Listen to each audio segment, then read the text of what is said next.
Hello friends, कैसे हैं आप सब लोग। मैं स्वागत करता हूं आपका गार्गी क्लासेस के यूट्यूब चैनल पे।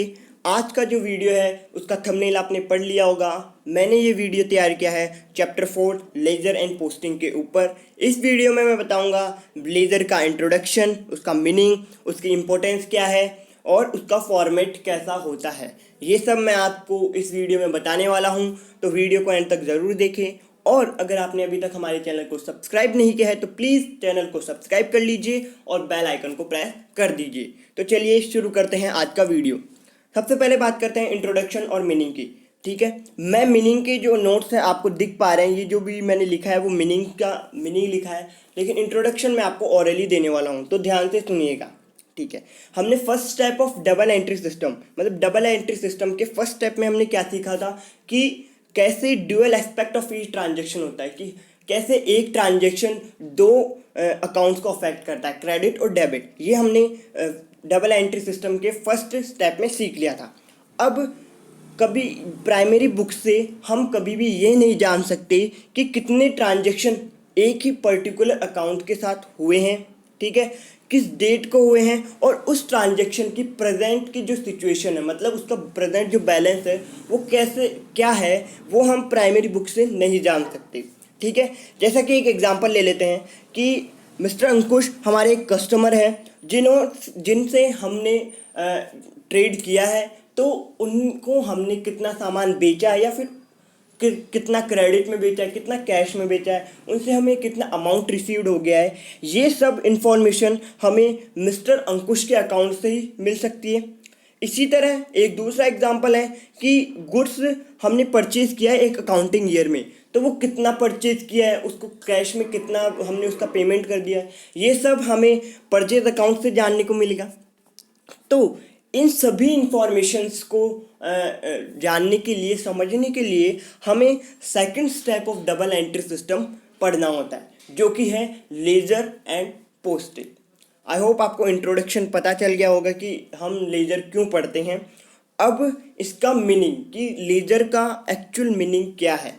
ठीक है, a ledger is a book of primary account. एक लेजर एक प्राइमरी अकाउंट्स की को मेंटेन करने वाली एक बुक होती है, जिसमें सारे जो प्राइमरी अकाउंट्स हैं वो लिखे हुए थे, which contains record of all transaction in classified form, जो कि जितने भी ट्रांजेक्शन हुए हैं हमारे बिजनेस में उनके कंटेंट उनको समेट के रखती है क्लासिफाइड फॉर्म में, मतलब डिवाइड करके कि अलग अलग अकाउंट्स में, right, and posted in different accounts, और उनको अलग अलग अकाउंट में पोस्ट किया हुआ होता है with the help of primary book की हेल्प से।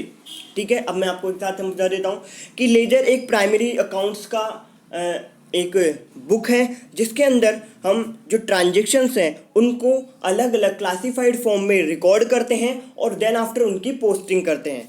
और वो किसकी हेल्प से की जाती है, वो होती है हमारी प्राइमरी बुक, जिनमें हमने एंट्रीज पास किए, जो फर्स्ट स्टेप हमने जहाँ परफॉर्म किए वो प्राइमरी बुक्स होती हैं। तो उनकी हेल्प से हम सेकेंड स्टेप ऑफ अकाउंटिंग, मतलब लेजर को प्रिपेयर करते हैं।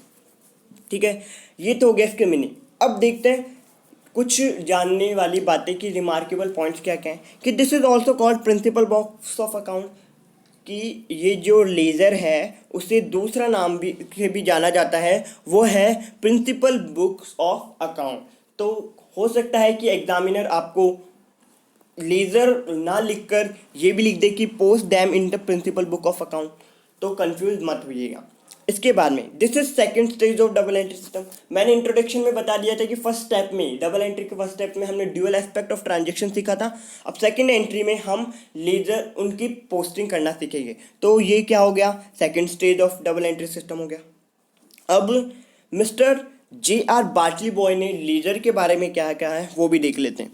Ledger is the book in which all business related transactions are systematically classified in their related account। ठीक है, लेजर एक बुक है जिसके अंदर बिजनेस से रिलेटेड जितने भी ट्रांजेक्शन होते हैं वो सिस्टमेटिकली क्लासिफाइड होते हैं उनके उनके रिलेटेड अकाउंट से अंदर। ओके, तो J.R. बार्टली बॉय ने भी हमें यही बताया कि बुक है लेजर एक, जिसमें जितने भी ट्रांजेक्शन्स हैं वो अलग अलग अकाउंट्स में सिस्टमेटिकली क्लासिफाइड फॉर्म में रिकॉर्ड किए जाते हैं।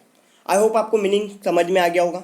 अब बात करते हैं हम लेज़र के इम्पोर्टेंस के बारे में, इसकी एडवांटेज, इसकी यूटिलिटी क्या है, इसकी उपयोगिता क्या है, ये पढ़ते हैं। सबसे पहला क्या है, all three types of accounts are open, personal, real and nominal. ठीक है, लेज़र के अंदर सारे तरह के अकाउंट ओपन किए जाते हैं, जैसे नॉमिनल हो गया, पर्सनल हो गया, रियल हो गया, ये सब तरह के अकाउंट हम लेज़र में ओपन करते हैं।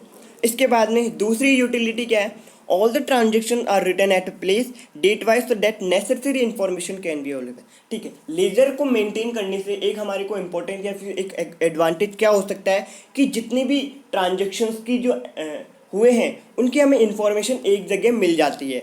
क्यों? क्योंकि इसमें हम ट्रांजेक्शन को एक जगह रिकॉर्ड करते हैं और उसे डेट वाइज रिकॉर्ड करते हैं। तो इन फ्यूचर जब हमें किसी अकाउंट के बारे में जानना है या फिर उससे रिलेटेड हमें कितने ट्रांजेक्शन हुए ये जानना है तो हमें लेज़र से वो आसानी से मिल सकता है।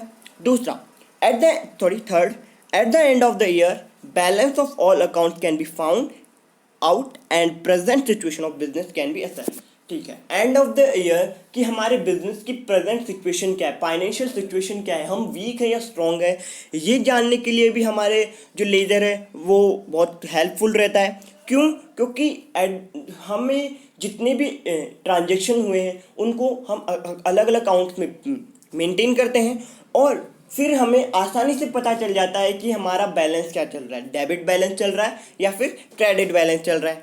ओके, तो ये इसमें भी हेल्पफुल होता है। इसके बाद में फोर्थ जो इसकी यूटिलिटी है वो है helpful in preparation of trial balance and final account. जो लेज़र है उसकी हेल्प से हम ट्रायल बैलेंस प्रिपेयर कर सकते हैं, देन ट्रायल बैलेंस की हेल्प से हम फाइनल अकाउंट प्रिपेयर कर सकते हैं। तो अगर लेज़र नहीं करते हैं तो ना तो ट्रायल बैलेंस बनेगा ना फाइनल अकाउंट बनेगा। तो ये हमारे को ट्रायल बैलेंस और फाइनल अकाउंट्स को मेंटेन करने के लिए, उसे प्रिपेयर करने के लिए भी हेल्पफुल होता है। तो ये तो हो गई इसकी इंपॉर्टेंस और एडवांटेज और यूटिलिटी। अब बात करते हैं इसके फॉर्मेट की। लेज़र का फॉर्मेट क्या है, आपको अपनी स्क्रीन पे दिख रहा होगा। लेज़र का फॉर्मेट, एक साइड डेबिट का होता है, दूसरा साइड क्रेडिट का होता है, राइट। डेबिट साइड आप देख पा रहे हैं, डेबिट साइड में डेट कॉलम है, पर्टिकुलर JF मतलब जनरल फोलियो। जनरल फोलियो मतलब हो गया कि आप की जनरल प्रॉपर जो आपने तैयार किया है उस बुक में आपका ये जो ट्रांजेक्शन है जो आपने इसमें रिकॉर्ड किया है वो कौन से पेज नंबर पे है वो यहाँ पे लिखा जाता है। देन अमाउंट, सेम ये फॉर्मेट क्रेडिट साइड में भी आता है कि डेट क्या है, कौन सी डेट को ट्रांजेक्शन हुआ है, पर्टिकुलर कौन सा ट्रांजेक्शन की थोड़ी सी इंफॉर्मेशन क्या हो, कौन सा ट्रांजेक्शन उसकी हम देते हैं तो ब्रीफ इंफॉर्मेशन यहाँ पे लिखते हैं। उसके बाद में JF वही जनरल फोलियो, जनरल प्रॉपर में कौन से पेज नंबर पे ट्रांजेक्शन वो यहाँ पे लिखते हैं। देन आता है अमाउंट कि कितना अमाउंट है उस ट्रांजेक्शन में। ऊपर laser of mister and Shri account, जिसका भी लेज़र है वो हमें लिखना होता है, ये भी मैंडेटरी है। उसके बाद डेबिट साइड, क्रेडिट साइड, ये भी हमें मेंशन करना होता है। इस तरह से ये जो लेज़र है उसका फॉर्मेट तैयार होता है। तो आज के वीडियो में बस इतना ही। अगले वीडियो में हम पढ़ेंगे पोस्टिंग क्या होती है और मैं आपको जनरल प्रॉपर की पोस्टिंग किस तरह से की जाती है, जनरल प्रॉपर जो हमने प्रिपेयर किया था उसकी पोस्टिंग लेज़र में किस तरह से की जाती है वो सिखाऊंगा। तो अगर वीडियो पसंद आया हो तो इसे लाइक करें, इसे ज़्यादा से ज़्यादा लोगों के पास शेयर करें और हमारे चैनल को सब्सक्राइब करें। Thank you so much for watching our videos.